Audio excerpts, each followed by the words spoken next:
রঘুনন্দনের জন্ম কেমন করে হলো লক্ষ্য করুন ভক্তগণ। রঘুনন্দনের পিতা হলো মুকুন্দ কবিরাজ। মুকুন্দ কবিরাজ হয়েছে আমার রঘুনন্দনের পিতা। রঘুনন্দনের যে জন্মটা হয়েছে কোন জায়গা তাকিয়া? রঘুনন্দনের জন্মটা হয়েছে মহাপ্রভুর মুখের চাবানো পানের পিক থেকে, পান থেকে। ভক্তগণ, এই কথা আমি কেন বললাম যে ভগবান ভক্তের অহংকার সহ্য করতে পারে না। মুকুন্দ কবিরাজ যিনি ছিলেন সম্পূর্ণ বাংলার, তখনকার বাংলার নবাব হুসেন শাহী, হুসেন শাহীর আমলে মুকুন্দ কবিরাজ ছিলেন বাংলার একজন চিকিৎসক বাবা। তো একদিন মুকুন্দ কবিরাজ মনে মনে ভেবেছিলেন, তিনি নিঃসন্তান ছিলেন, তিনি মনে মনে ভেবেছিলেন আমার সংসার টংসার এগুলো আর ভালো লাগে না, আমি সংসার ত্যাগ করে আজ আমি মহাপ্রভুর চরণের দাস হয়ে যাব, হরিবল। আর আমি মহাপ্রভুর সেবা করব, মহাপ্রভুর সেবা করে আমি আমার বাকি জীবন অতিবাহিত করবো, তাই গুরু হরিবল জানারি। তখন মুকুন্দ কবিরাজ কি করলেন বাবা? সংসার ত্যাগ করে তিনি মহাপ্রভুর চরণে শরণাপন্ন হয়ে বলছেন, প্রভু আমার সংসারগুলো ভালো লাগে না প্রভু, তাই আজ আমি মনে মনে বাসনা, আমার মনে মনে আজকে আমি বাসনা নিয়ে এসেছি প্রভু, আমি আমার বাকি জীবনটা আমি শুধু তোমার চরণ সেবা করে আর তোমার চরণের দাস হয়ে আমি আমার বাকি জীবনটা অতিবাহিত করতে চাই, হরিবল জয় রাধে। তখন মহাপ্রভু বলছে, না মুকুন্দ, মুকুন্দ তোমার এই সময়টুকু এখনো হয়নি, তুমি সংসারে চলে যাও। মহাপ্রভু কি করলেন? মুকুন্দকে ফিরিয়ে দিলেন যে আজকে নয়, তুমি যাও, যখন তোমার সময় হবে তখন তুমি আমার চরণের দাস হবে বা আমার সেবা করবে, তুমি এখন সংসারে চলে যাও। তুমি সংসারে গিয়ে তুমি গোপীনাথের সেবা নাও আর বাংলার চিকিৎসা করো, তুমি এখান থেকে যাও মুকুন্দ। এখন মহাপ্রভু কি করলেন? মুকুন্দকে ফিরিয়ে দিলেন বাবা। মহাপ্রভু মুকুন্দকে সংসারে ফিরিয়ে দিলেন। মুকুন্দ গিয়ে সংসারে আবদ্ধ হয়ে সংসারী হয়েছে, প্রত্যেক দিন গোপীনাথের সেবা দেয় আর ওইদিকে বাংলার চিকিৎসা করে ভক্তগণ। তো লক্ষ্য করুন, সে এমন একজন চিকিৎসক, ঔষধ স্পর্শ করা মাত্র যত বড় রোগী হোক না কেন সবাই সুস্থ হয়ে যায়, সবাই ভালো হয়ে যায়, এত বড় চিকিৎসক জগতে মুকুন্দ কবিরাজ। এখন একদিন মুকুন্দ কবিরাজের স্ত্রী, মুকুন্দ কবিরাজের স্ত্রী যখন পেটে পীড়া হলো, অসুস্থ হলো, তখন সে ঔষধ দিল, এই ঔষধে কোনো কাজ হলো না। ঔষধে যখন কোনো কাজ হলো না, তখন মুকুন্দ কবিরাজ মনে মনে ভাবলো, আমি বাংলার চিকিৎসক, আমি সবার চিকিৎসা দেই আর আমার ঔষধ সেবন করা মাত্র সবাই সুস্থ হয়ে যায়, কিন্তু আমি আমার স্ত্রীর রোগ কেন শোনাতে পারছি না। মুকুন্দ কবিরাজ চলে গেলেন আমার মহাপ্রভুর কাছে এই প্রশ্নের উত্তর জানিবার জন্য যে প্রভু, প্রভু আমি বাংলার চিকিৎসক, আমি বাংলার ঘরে ঘরে ধারে ধারে চিকিৎসা দেই, কত কত জটিল রোগীকে আমি সুস্থ করি, আর আমার স্ত্রী অসুস্থ হলো, আমি তাকে সুস্থ করতে পারছি না প্রভু, কেন? তখন মহাপ্রভু বলছে, মুকুন্দ রে, ও মুকুন্দ, এটাই তো আসল কথা মুকুন্দ। এই যে আসল কথা তুমি বলেছ যে আমি বাংলার চিকিৎসক, এই যে আমি কথাটি যে তোমার হৃদয়ে জেগেছে, আমি কথাটি যে তোমার মধ্যে এসে গিয়েছে, এই আমি কথার কারণে তোমার স্ত্রীর রোগ তুমি সারাতে পারলে না, হরিবল জয়। দেখো ভক্তগণ, এখন আমি কথাটা বলার কারণে তার স্ত্রীর রোগ সারলো না জগতে। আর আমরা কত অহংকার, আমার এই আছে সেই আছে, আমি বাবা, আমি তো অভিমান। তাহলে আমি কথাটা বলার কারণে যদি মুকুন্দ কবিরাজ তার চিকিৎসা কাজে লাগছে না, তখন মুকুন্দ কবিরাজ মহাপ্রভুর চরণে ধরে বলছে, প্রভু আমি সংসারী জীব, আমি তো চেয়েছিলাম আমি সব ত্যাগ করে আমি তোমার চরণে শরণাপন্ন হব, তুমি তো আমাকে ফিরিয়ে দিলে প্রভু, তুমি তো আমাকে চরণে দাস করে রাখলে না রে দয়াল। ভক্তগণ, একদিন সনাতন গোস্বামী মহাপ্রভুর কাছে 3টা প্রশ্ন করেছিলেন, প্রভু আচ্ছা প্রভু বলো। সনাতন বলছে, প্রভু আমি তোমার কাছে 3টি প্রশ্ন করতে চাই। তখন মহাপ্রভু বলছে, সনাতন তুমি কি প্রশ্ন করবে বলো। তখন সনাতন গোস্বামী বলছে, প্রভু আমার প্রথম প্রশ্ন হলো আমি কে, জগতে আমার পরিচয় কি? আমি তো আমার পরিচয় জগতে জানি না রে দয়াল, এখন আমার পরিচয়টা কি? তখন মহাপ্রভু বলছে, মুকুন্দ আমি কে, প্রথম প্রশ্ন। আর দ্বিতীয় প্রশ্ন হলো, এই সংসারে এত দুঃখ কেন, সংসারে এত কষ্ট কেন, এত তিতাব জ্বালা কেন? আর 3 নম্বর প্রশ্ন হইল, আমি কি করলে প্রভু জগতে সুখী হব, তুমি আমায় বলে দাও। এখন মহাপ্রভু তিনটা প্রশ্নের উত্তর দিচ্ছেন সনাতন গোস্বামীকে। ভক্তগণ, এই যে কীর্তন বাবা, কীর্তন মানে ভাগবত, কীর্তন মানে চৈতন্য চরিতামৃত, এগুলো আমাদের আস্বাদন করতে হয় কীর্তনের মাধ্যমে, এগুলো আন কথা বলার জায়গা এখানে নয়। এখন দেখুন মহাপ্রভু শিক্ষা জগতে যারা যারা অর্জন করতে পেরেছে, মহাপ্রভুর আদর্শকে যারা মেনে চলেছে, এই যুগে তারাই মহান হয়েছে। হরিবল যারা। এখন এই যে সনাতন গোস্বামী, উনি কে ছিলেন? এই সনাতন গোস্বামী ছিলেন তখনকার বাংলার নবাব হুসেন শাহের একজন প্রধানমন্ত্রী, একজন প্রধানমন্ত্রী ছিলেন বাবা। আর স্বরূপ গোস্বামী ছিলেন অর্থমন্ত্রী। আর আমরা তো সামান্য জীব রে বাবা, সামান্য সংসারী জীব। যিনি একজন প্রধানমন্ত্রী হয়ে আমার মহাপ্রভুর চরণ পাওয়ার জন্য, মহাপ্রভুর কৃপা লাভ করিবার জন্য প্রধানমন্ত্রীর পদ ছেড়ে দিয়ে ভিখারি সাজলেন। যিনি স্বরূপ গোস্বামী, তিনি ছিলেন অর্থমন্ত্রী, তিনি আমার মহাপ্রভু কৃপা পাওয়ার জন্য তিনি অর্থমন্ত্রীর পদ ছেড়ে ভিখারি সাজলেন জগতে ভক্তগণ। আবার দেখুন তখনকার রাজশাহী জেলার জমিদার ছিলেন আমার সনাতন। এবার কি, এই যে আমাদের রাজশাহী জেলার জমিদার ভক্তগণ নরোত্তম ঠাকুর, তিনি জমিদার হয়ে যখন দেখলেন মহাপ্রভু স্বর্ণাপন্ন পাওয়ার জন্য তিনি জমিদারি ছেড়ে দিলেন। যশোরের জমিদার লোকনাথ গোস্বামী, লোকনাথ বাবা নয়, তিনিও আমার মহাপ্রভুর চরণ পাওয়ার জন্য কি করলেন, উনিও জমিদারি ছেড়ে দিলেন। এখন ভগবানকে পেতে হলে কতটুকু কাঙ্গাল হতে হয়, ভগবানকে পেতে হলে কতটুকু দিনহীন হতে হয়, এখান থেকে শিক্ষা আমাদের গ্রহণ করতে হবে কীর্তন থেকে ভক্তগণ। কেমন শিক্ষা? যেদিন সনাতন গোস্বামী প্রধানমন্ত্রীর পদ ছেড়ে দিয়ে মহাপ্রভুর স্বর্ণাপন্ন হওয়ার জন্য, মহাপ্রভুকে পাওয়ার জন্য যখন মহাপ্রভুর কাছে রওনা হয়েছিলেন, এমন করে মাঘ মাসের জ্বর, মানে অনেক ঠান্ডা বেলা ছিল। একজন ভক্ত মনে মনে চিন্তা করলো সনাতন গোস্বামী রাস্তা দিয়ে পাহাড়ের মধ্যে দিয়ে হেঁটে হেঁটে যাবে, যাবার বেলা ঠান্ডা লেগে যদি শরীর অসুস্থ হয়ে যায়, এই কথা চিন্তা করে একটা সিড়া কম্বল কি করছে বাবা, সনাতন গোস্বামীকে দান স্বরূপ দিয়েছে। আর ওই সিড়া কম্বলটা সনাতন গোস্বামী নিয়ে যখন ধীরে ধীরে মহাপ্রভুর কাছে গিয়ে উপনীত হয়েছে, আচ্ছা মহাপ্রভুর কাছে যখন উপনীত হলেন, বুক আস্তে আস্তে লাগান, আমরা ওদিকে ইয়ে করবো, আস্তে আস্তে বুক লাগান, হ্যাঁ লাগান, হরিবল। এখন যখন মহাপ্রভুর কাছে গিয়ে উপনীত হলেন সনাতন গোস্বামী, বাবা লক্ষ্য করুন, সনাতন গোস্বামী মহাপ্রভুর কাছে গিয়ে বলছে, প্রভু এই জগতে আমার বলতে যা ছিল আমি সব ত্যাগ করে এসেছি। কেন? একমাত্র আমি তোমার সঙ্গ পাওয়ার জন্য প্রভু, তোমার চরণ সেবা করার জন্য আমি সব ত্যাগ করে এসেছি।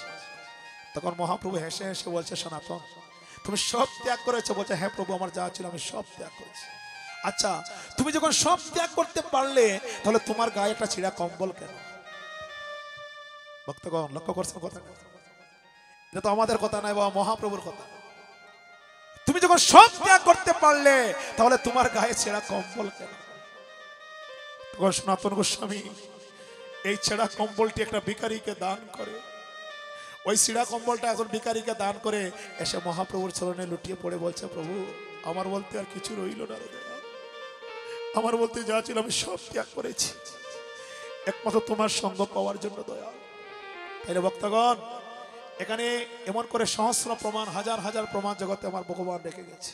ভগবানকে পেতে হলে যে কতটুকু কাঙ্গাল শাস্তি হয়, ভগবানকে পেতে হলে কতটুকু দিনহীন হতে হয়, দিনের অধিক দয়া করে ভগবান, আর পুলিন ধনির বড়ই অভিমান। হরিবল যারা দে, ভগবানকে পেতে হলে কাঙ্গাল শাস্তি হয়, ভগবানকে পেতে হলে দিনহীন শাস্তি হয়, জগতে নিলে ভগবানকে পাওয়া যায় না।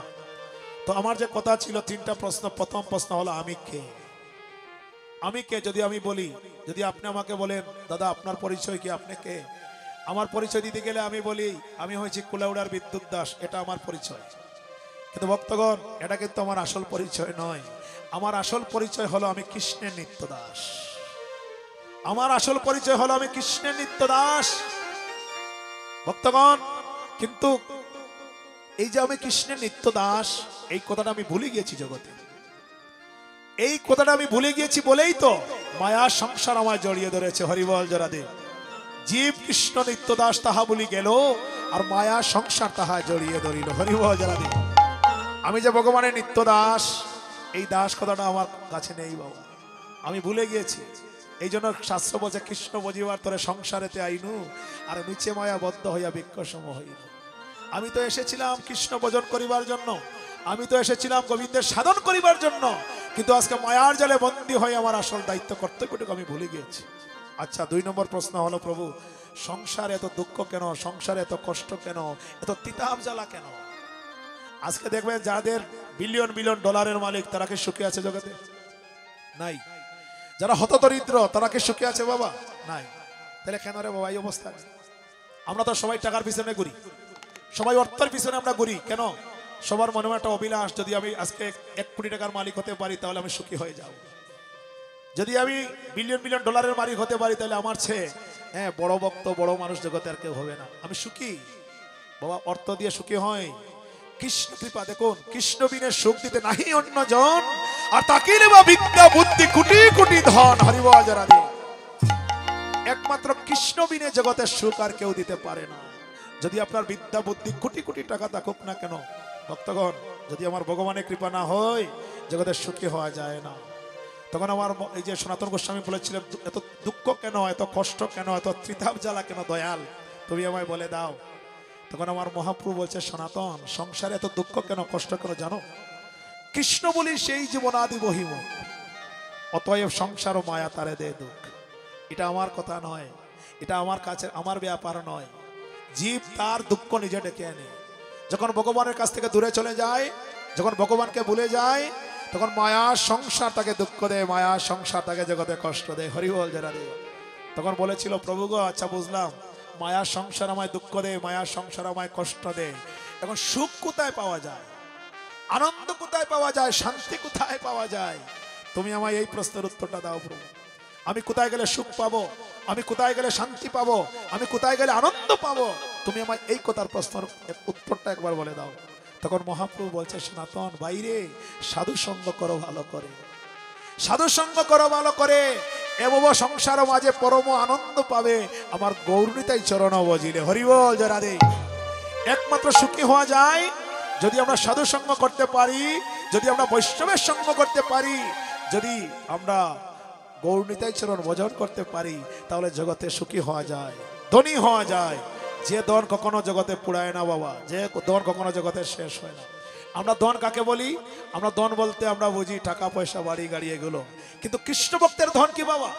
যারা কৃষ্ণ ভক্ত, যারা গৌর ভক্ত, যারা তাদের ধন কি? তাদের ধন জগতে হলো, আমার নরোত্তম ঠাকুর সুন্দর করে একটি পদে বলেছেন, কি বলেছেন দেখুন, অগ গৌরাঙ্গের অগ দুটি পদ,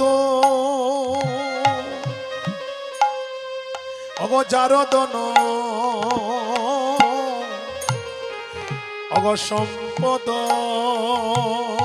যে রঘুনন্দন আসতে, রঘুনন্দন, যে রঘুনন্দনের জন্মটা কেমন করে হয়েছিল, আমাদের কথাটা ছিল এখানে। এই যে রঘুনন্দনের জন্ম আমি বলেছিলাম, যখন মুকুন্দ কবিরাজ ওনার স্ত্রী যখন রোগ সারাতে পারলেন না, যখন মহাপ্রভুর কাছে গিয়ে উপনীত হলেন, তখন মহাপ্রভু বলেছিল, মুকুন্দ তোমার মধ্যে যে আমিত্ব কথাটি এসে গিয়েছে, এই জন্য তোমার ঔষধের কাজ হচ্ছে না। তখন মহাপ্রভু কি করলেন, মা মুকুন্দ কবিরাজের স্ত্রীর রোগ ছাড়াইবার জন্য মহাপ্রভুর মুখের চাবানো পান মুকুন্দ কবিরাজের হাতে দিয়ে বলছে, এই নাও, এই ঔষধটাকে তুমি তোমার স্ত্রীকে খাওয়াবে, দেখবে তোমার স্ত্রীর রোগ সেরে যাবে। যখন মুকুন্দ কবিরাজ কি করলেন, মহাপ্রভুর মুখের চাবানো পানটুকু এনে তার স্ত্রীকে বাবা ভক্ষণ করালেন। একদিকে মুকুন্দ কবিরাজের স্ত্রী সুস্থ হয়ে গেলেন, আর আরেকদিকে গর্ভবতী হলেন। হরিবল। এই গর্ভ থেকে যে সন্তান জন্ম নিয়েছে, এই সন্তানটি হলো আমার রঘুনন্দন। এখন রঘুনন্দন পূর্বজন্মে কে ছিল বাবা? রঘুনন্দন পূর্বজন্মে ছিলেন কামদেব, যিনি বৃন্দাবনের মদন। এই বৃন্দাবনের মদন বা বৃন্দাবনের কামদেব রঘুনন্দন হয়ে জন্ম নিলেন। কেন? একটি কারণে ভক্তগণ, আজকে দধির মান্য ভঞ্জন করার দায়িত্বটুকু মহাপ্রভু তার উপরে কেন অর্পণ করলেন? রঘুনন্দনের উপরে একটা কারণে অর্পণ করেছেন মহাপ্রভু। যখন বৃন্দাবনের কামদেব, কামদেব মানে কি? সর্বশ্রেষ্ঠ, মানে সব দেবতার মধ্যে যিনি সবচেয়ে সুন্দর, উনি হলে বৃন্দাবনের কামদেব মদন। তো কামদেবের 5টা বান ছিল, 5টা বান। এই 5টা বান ভগবান কামদেবকে দিয়েছেন একটা কারণে। এই 5টা বান দিয়ে কামদেব শত্রুকে আক্রমণ করবে, কিন্তু আহত হবে, কেউ নিহত হবে না। এই 5টা বান দিয়েছিলেন আমার কামদেবকে আমার ভগবান। এখন কামদেব কিতা করলো গো, এই বানগুলো সঠিক কাজে না লাগিয়ে সে ভগবানের উপরে আক্রমণ করলো। যে ভগবান তাকে 5টা বান দিল শত্রুকে আক্রমণ করিবার জন্য, এখন দেখা যায় কামদেব শত্রুকে নয় বাবা, এই 5টা বান এবার ভগবানকে দিয়ে আক্রমণ করছে। কিসের জন্য ভগবানকে আক্রমণ করছে? একটা কারণে, কামদেব মনে মনে তার একটা ক্রোধ ছিল, প্রভু আমি তো তোমার কাছে বান চাইনি, আমি তোমার কাছে চেয়েছিলাম পুষ্প। যদি তুমি আমাকে বান না দিয়ে যদি আমাকে পুষ্প দিতে, তাহলে ওই পুষ্পটা আমি তোমার চরণে অর্পণ করতাম। তুমি আমাকে পুষ্প না দিয়ে দিলে এবার বান, তাই প্রভু আমি তোমার বান তোমার চরণে আমি ফিরিয়ে দিলাম। ভগবান যখন বলছেন কামদেব এই জন্য তোমার শাস্তি পেতে হবে, তুমি আমার উপরে যে বান নিক্ষেপ করেছো তোমার শাস্তি পেতে হবে। তখন কামদেব বলেছিল, প্রভু আমি কি শাস্তি পাবো? আমি তো তোমার জিনিস আমি তোমাকেই ফিরিয়ে দিয়েছি, তোমার জিনিস আমি তোমার চরণেই আমি কি করেছি, সমর্পণ করেছি প্রভু, তাহলে তুমি আমাকে জগতে কি শাস্তি দিবে? তখন ভগবান বলেছিল, ওরে কামদেব আমি তোর ভক্তির কাছে হেরে গেলাম, জগতে আমি তোর ভক্তির কাছে হেরে গেলাম। আমি তোরে কথা দিলাম যেদিন আমি নদিয়ায় গৌর হয়ে যাব সেদিন তুই হবে রঘুনন্দন, আর যেখানে হরিণা মহাযজ্ঞ হবে এই মহাযজ্ঞের দধির্বাণ্য ভঞ্জন করার দায়িত্বটুকু আমি তোমার উপরে অর্পণ করব। হরি বল জয় রাধে। দধির্বাণ্য ভঞ্জন করার দায়িত্বটুকু আমি তোমার উপরে অর্পণ করব এবং দধির্বাণ্য ভঞ্জন তুমি নিজ গুণে করবে। এই জন্য ভগবান কি করলেন, ওই কামদেব হলেন রঘুনন্দন, আর রঘুনন্দনকে দিয়ে কি করলেন বাবা, এবার এই যে দধির্বাণ্য ভঞ্জন করালেন। এখন ভক্তগণ যে কথাটি আমরা ছিলাম যে মুকুন্দ কবিরাজ লক্ষ্য করুন গোপীনাথের সেবা দিয়ে সময় অতিবাহিত করত। তার একটা কথা ছিল, সে কোনোদিন রাজাবাদশার চিকিৎসা করবে না, রাজাবাদশার কোনোদিন চিকিৎসা করবে না, সে শুধু যারা হত দরিদ্র জগতে একমাত্র তাদেরই চিকিৎসা জগতে করবে। এটা তার একটা মনে মনে একটা প্রতিজ্ঞা ছিল, কিন্তু প্রতিজ্ঞা যে কখন ভঙ্গ হয়ে যায় কেউ বলতে পারে না। তখনকার বাংলার নবাব হোসেন শাহী একদিন পেটে এমন করে পীড়া হয়েছে ভক্তগণ, এই বিশ্ব ব্রহ্মাণ্ডে বাংলা যত চিকিৎসক ছিল সবাইকে দেখিয়েছে কিন্তু কারোর ঔষধে কাজ হচ্ছে না। তখন একজন বাংলার নবাবকে বলেছিল, নবাব তোমার রাজ্যে একজন চিকিৎসক আছে যার নাম হয়েছে মুকুন্দ কবিরাজ, তার কাছে গেলে তোমার রোগ সেরে যাবে, তুমি তার কাছে যাও। কিন্তু একটা কথা, সে কিন্তু রাজাবাসার চিকিৎসা করে না জগতে। তখন বাংলার নবাব বলছেন, তাহলে আমি কেমন করে যাব? বলে তোমার যেতে হলে ভিখারির বেশ ধারণ করতে হবে। এই দেখুন বাবা, যে বেটা বাংলার নবাব বলছে তোমার যেতে হলে ভিখারির বেশ ধারণ করে যেতে হবে, যদি মুকুন্দ কবিরাজ তোমায় চিনে তাহলে তোমার চিকিৎসা কোনোদিন দিবে না। তখন বাংলার নবাব কি করলেন, ভিখারির বেশ ধারণ করে, ভিখারির বেশ ধারণ করে এবার গিয়ে মুকুন্দ কবিরাজের শ্রীকণ্ড গ্রামে মুকুন্দ কবিরাজের ঘরে গিয়ে এবার উপনীত হলেন, লাইনে দাঁড়ালেন, লাইনের সব শেষে দাঁড়ালেন আমার কে, বাংলার নবাব ভিখারির বেশ ধারণ করে। কিন্তু মুকুন্দ কবিরাজের একটা প্রতিদিন কি করতো, একটা নিত্য সেবা ছিল, কাজ ছিল। প্রথমে সে গোপীনাথের সেবা দিয়ে ভাগবত পাঠ করে তারপরে সে গরিব দুঃখীর চিকিৎসা দিত। আজও তাই বাবা, গোপীনাথের সেবা দিয়ে ভাগবত পাঠ করে ঘরের বাইরে হয়ে বলছে, এই লাইনের মধ্যে যারা যারা দাঁড়িয়ে আছো, লাইনের মধ্যে সর্বশ্রেষ্ঠ দরিদ্রকে, সে সামনে আসে, সে প্রথমে যে সবচেয়ে দরিদ্রতা চিকিৎসা দেয়। এখন রাজা বলছে, আমি হয়েছি সর্বশ্রেষ্ঠ দরিদ্র, বলছে তাহলে তুমি সামনে আসো। এখন রাজা বাংলার নবাব হোসেন শাহী বাবা কি করলেন, ভিখারির বেশ ধারণ করে সামনে আসছে, এসে বলছে, শোনো প্রথমে তোমার যে অঙ্গের বস্ত্র আছে ওটা খুলে পেল।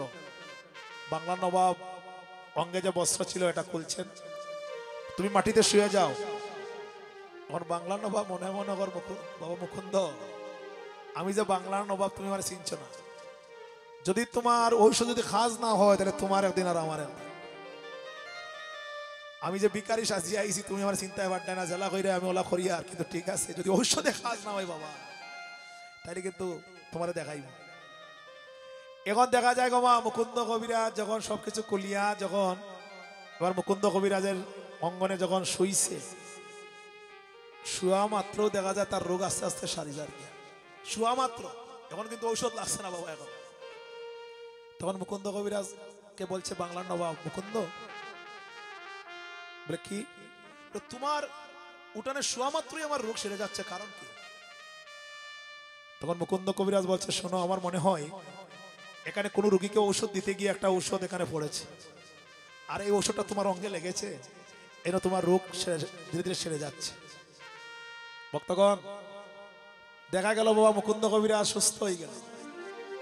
যখন মুকুন্দ কবিরাজ সুস্থ হয়ে গেল, তখন সে তার যে রাজবেশ, এবার রাজবেশ পরিধান করেছে। বলছে, মুকুন্দ, আমায় চিনেছ? আমি কে?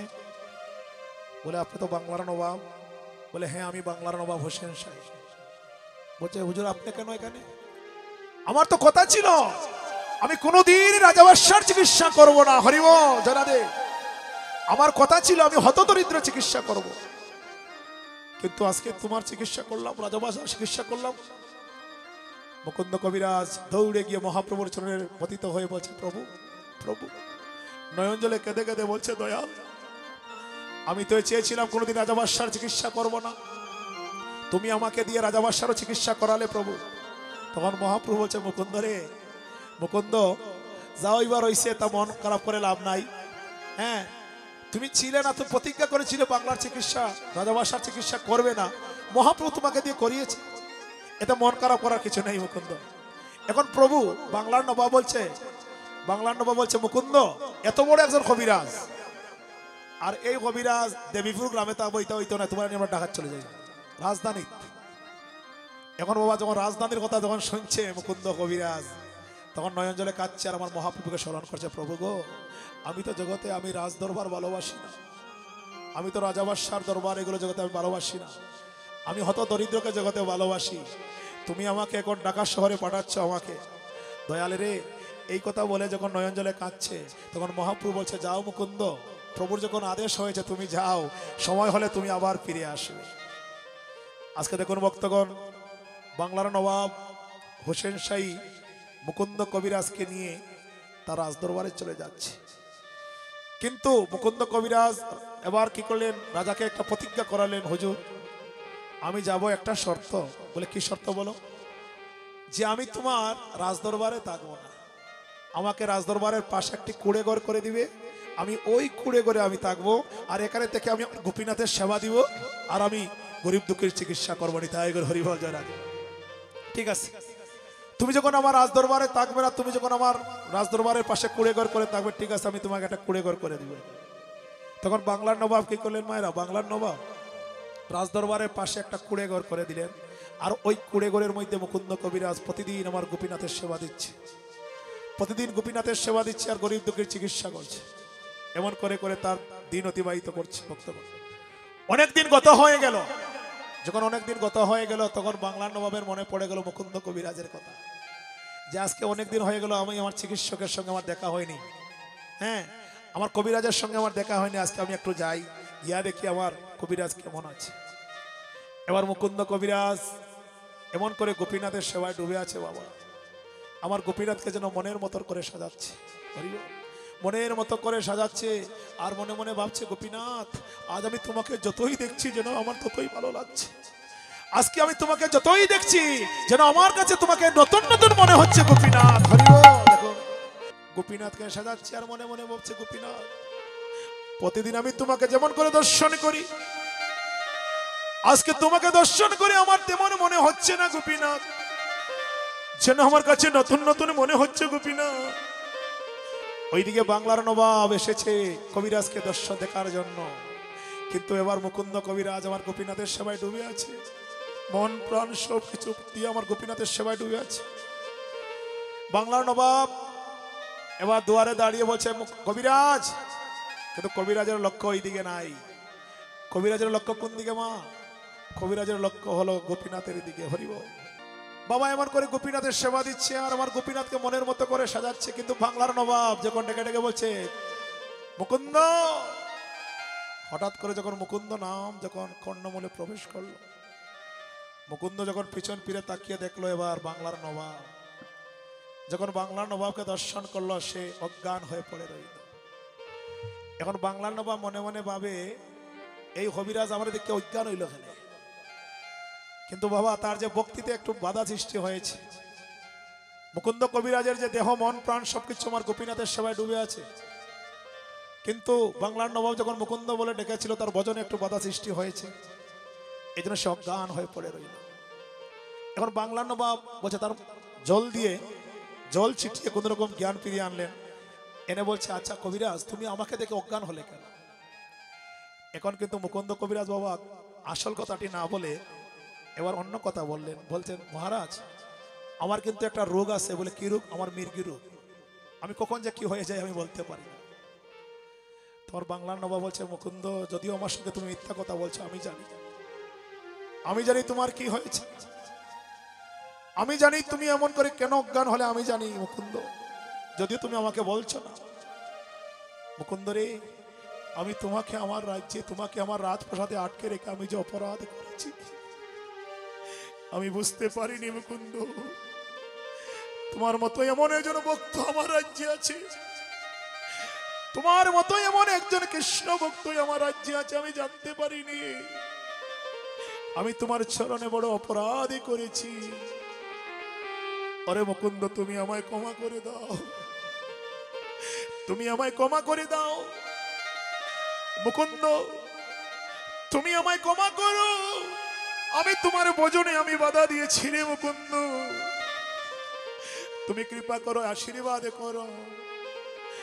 যদি আমি ভিন্ন ধর্মে জন্ম নিয়েছি, যদি আমি অন্য ধর্মে জন্ম নিয়েছি, আল্লাহ বলি আর ঈশ্বর বলি আর ভগবান বলি সবটাই এক রে মুকুন্দ। যেমন করে তুমি জগতে কৃষ্ণ সেবায় লেগেছো, যেমন করে তুমি জগতে গোবিন্দ সেবায় লেগেছো, গোপীনাথের সেবায় লেগেছো, তুমিও আমার জন্য কৃপা করো, আশীর্বাদ করো। আমিও যেন তোমার মতো এমন করে একদিন সেবায় লাগতে পারি। আরে মুকুন্দ তুই আমায় কৃপা কর, আশীর্বাদ কর। আর আমার যে শ্রীকণ্ড গ্রাম, ওই শ্রীকণ্ড গ্রামটি আজকের জন্য আমি তোমার নামে লিখে দিলাম। এই গ্রামটা সম্পূর্ণ গ্রাম আমি তোমার নামে লিখে দিলাম মুকুন্দ। যাও তুমি শ্রীকণ্ড গ্রামে ফিরে যাও। সেদিন মুকুন্দ কবিরাজ শ্রীকণ্ড গ্রামে ফিরে আসলো বক্তব্য। সেখানে ফিরে এসে গোপীনাথের সেবা দিচ্ছে আর এমন করে বাংলার চিকিৎসা করছে। হরিবল জয় রাধে। তো একদিন দেখা গেল কি বাবা, একদিন দেখা গেল গোপীনাথের চরণে পুষ্প দিতে গিয়ে, খালি পুষ্পটা গোপীনাথের চরণে দিবে, এমন সময় একজন রোগী এসে বলছে কবিরাজ তোমার এখনই যেতে হবে, নইলে আমার পিতা বাঁচবে না। ফুলটা কিন্তু আমার গোপীনাথের চরণে দেওয়া হলো না বাবা। দিতে তখন চাইলো, তখন যখন বলছে তুমি আমার এখন যেতে হবে, তখন গোপীনাথ মনে মনে ভাবলো আমার ফুলটা কিন্তু, পুষ্পটা কিন্তু গোপীনাথের চরণে আমার দেওয়া হলো না। কিন্তু আমি জানি জীবের সেবা হলো জগতে বড় সেবা, জীবের সেবা জগতে বড় সেবা। ঠিক আছে আমি যাব। তার পুষ্পটা দেওয়া হলো না ভক্তগণ। পুষ্পটা না দিয়ে তখন তার রঘুনন্দন, ছোট্ট রঘুনন্দন 5 বছর বয়সে বলছে বাবা আমার তো গোপীনাথের চরণে পুষ্পটা দেওয়া হলো না বাবা, তুমি না হয় গোপীনাথের সেবা দাও। এখন রঘুনন্দন কি করলো বাবা, গোপীনাথের সেবা দিতে গেল, নাড়ু নিয়ে গোপীনাথের কাছে গেল সেবা দিতে, তার বাবা বলেছে সেবা দেওয়ার জন্য। এবার গোপীনাথ যখন রঘুনন্দন সেবা দিতে গেল, গোপীনাথের সেবা নাড়ু, তখন সে তো ছোট্ট শিশু মা, তখন ভক্তি কাকে বলে, সে তো ছোট্ট শিশু। যদি অবোধ শিশুর মতো আমাদের মন হয়, অবোধ শিশুর মতো মন না হলে জগতে আমার ভগবানকে পাওয়া যায় না। হরিবল জয় রাধে। যাদের হিতাহিত জ্ঞান থাকে না জগতে। এবার রঘুনন্দন কি করছে, এবার নাড়ু নিয়া, সে তো আর জানে না যে ভগবান যে খায় না, এই কথা সে তো আর জানে না গো। সে তো জানে প্রত্যেকদিন বাবা সেবা দেয়, প্রত্যেকদিন মা সেবা দেয়, আমার বাবার হাতে নাড়ু খায়, মার হাতে নাড়ু খায়। আর আজকে আমি নাড়ু নিয়ে আইসি, যদি গোপীনাথ না খায় তাহলে বাবা আসিয়া বলবে আমি সেবা দিছি না। হ্যাঁ বলছে না আজকে নাড়ু খাইতে হবে। এখন সামনে নিয়ে যখন দিচ্ছে রে বাবা, নাড়ু তো আর গোপীনাথ খায় না, ভগবানকে খায় গো। জগতে ভগবান কিছু খায়নি বাবা। আমরা যে ভগবানকে দামি দামি ফল দেই, দামি দামি জিনিস দেই, অনেক কিছু দেই, যদি আমরা ভগবানকে 60টা আপেল দেই, 60টা আপেল কোনো সময় 3টা হয়নি, 5টা কলা 60টা হয়নি, তাইলে ভগবান খাইলো কই রে বাবা? আমার কথা হইলো ভগবান খাইলো কই? ভগবান বলছে বাবা আমি খাই না জগতে। এই যে 60টা আপেল দিলায়, 5টা কলা দিলায়, এই 5টা কলার মধ্যে ভক্তি আছে কিনা, এই 5টা আপেলের মধ্যে প্রেম মাখামাখি আছে কিনা? ভগবান বলছে বাবা আমি কি করি, ভক্তের ভক্তিকে আমি জগতে গ্রহণ করি। আমি দ্রব্য নয়, আমি দ্রব্যের কাঙ্গাল নয়, আমি কিসের কাঙ্গাল, আমি ভক্তের ভক্তির কাঙ্গাল। তাই আমার ভগবান বলছে, ওরে আমি ভাবের ভিখারি, আমি ভক্তির কাঙ্গাল,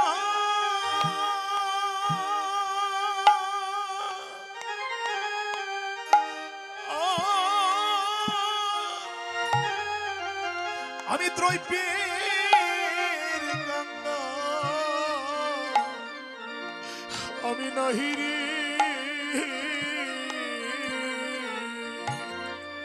আমি ভাবের ভিখারি,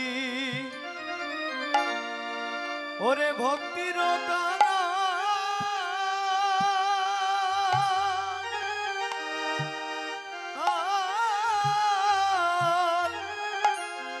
ওরে আমি দ্রব্যের কাঙ্গাল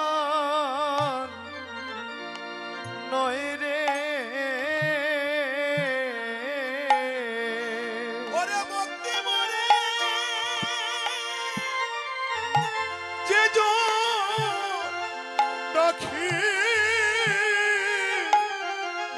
বলি আমি হই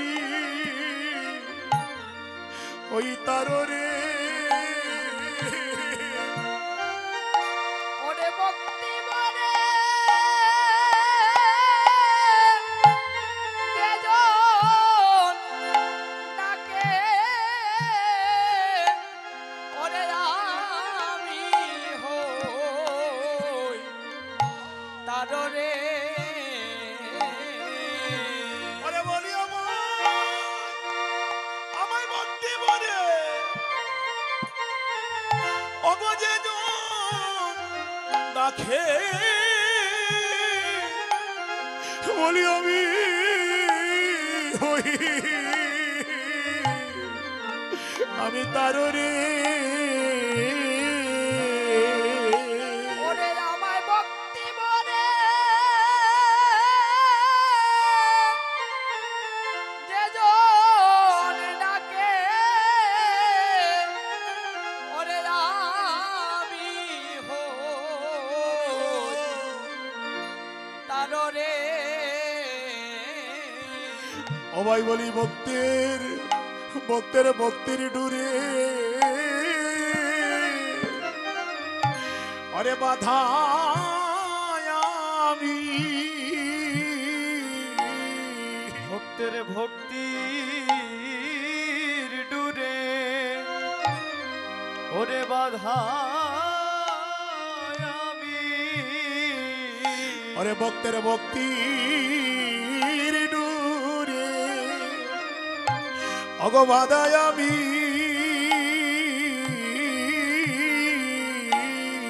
ভক্তের ভক্তির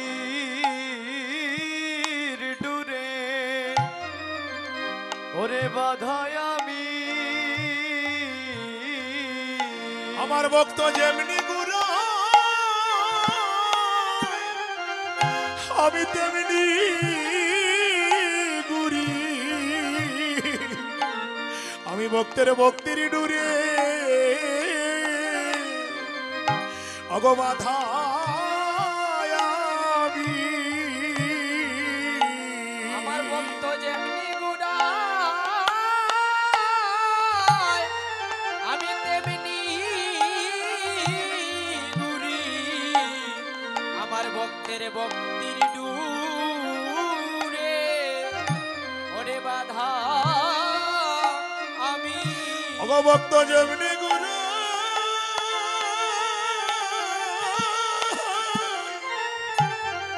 আমি তেমনি গুরি, অগো ভক্তের ভক্তির ডুরে অগো বাধা আমি। ওরে ভক্ত যেমনি ঘুরা,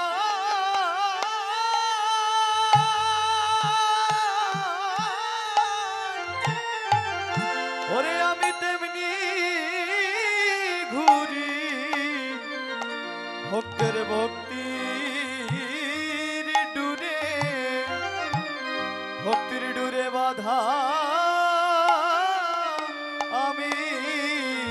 ও ভাই নিতাই ভক্ত বিনে আমার নিতাই রে ভক্ত বিনে আমার আপন কেউ নাই ওরে ভক্ত বিনে আমার আমার আপন কেউ না ওরে নিতাই ভক্ত বিনে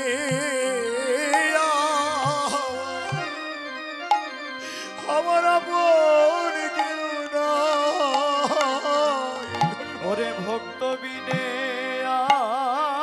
আমার আমার আপন কেউ না আমি ভক্ত ভক্ত বিনে বলে আমি কাঁদিয়া বেড়াই নিতাই ভক্ত বিনে আমার আর কে না আমি ভক্ত ভক্ত বলে ওরে কাঁদিয়া বেড়াই ওরে ভক্ত বিনে আমার আমার আর কে হোনা বিনে বলে আমি কাঁদিয়া বেড়াই নিতাই ভক্ত বিনে আমার আর কে নাই ওরে ভক্ত ভক্ত বলে আমি কাঁদিয়া বেড়াই নিতাই ভক্ত বিনে আমার আর কে হনা নিতাই রে নিতাই ভক্ত আমার ওরে মাতা পিতা ওরে নিতাই ভক্ত আমার আমার মাতা পিতা ওরে বলি ভক্ত আমার জ্যৈষ্ঠ ভ্রাতা ওরে নিতাই ভক্ত আমার মাতা পিতা ওরে ভক্ত আমার ওরে জ্যৈষ্ঠ মাতা নিতাই ভক্ত আমার মাতা পিতা ওরে নিতাই নিতাই ভক্ত আমার জ্যৈষ্ঠ ভ্রাতা ওরে নিতাই ভক্ত আমার মাতা পিতা ওরে ভক্ত আমার জ্যৈষ্ঠ ভ্রাতা ওরে ভক্ত আমার মাতা পিতা নিতাই রে ওরে নিতাই ভক্তে খাওয়াইলে আমি কাই রে ওরে বলতে কাওয়াইলে ওরে আমি কাইলে নিতাই রে ওরে নিতাই ভক্তে খাওয়াইলে ওরে আমি কাই রে ওরে নিতাই ভক্তে খাওয়াইলে ওরে আমি খাই রে আমি ভক্তের মনোবাসনা আমি পুরাইতে ওরে নিতাই আমি ভক্তের বাড়ি বাড়ি যাই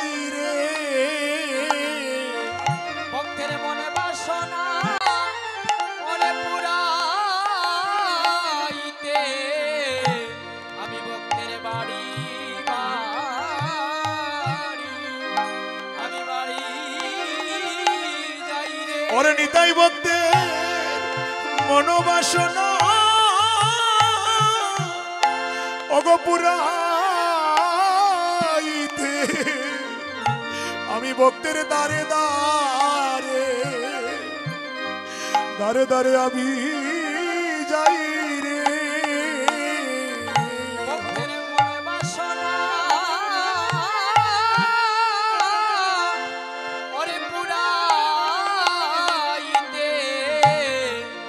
ভক্তের দ্বারে দ্বারে আমি দ্বারে যাই রে। ওরে ভক্তের মনোবাসনা আমি পুরাইতে আমি ভক্তের দ্বারে দ্বারে ধারে ধারে ছুটে যাই রে। ভক্তের মনে বাসনা ওরে পুরাইতে আমি ভক্তের দ্বারে দ্বারে আমি ছুটে যাই রে।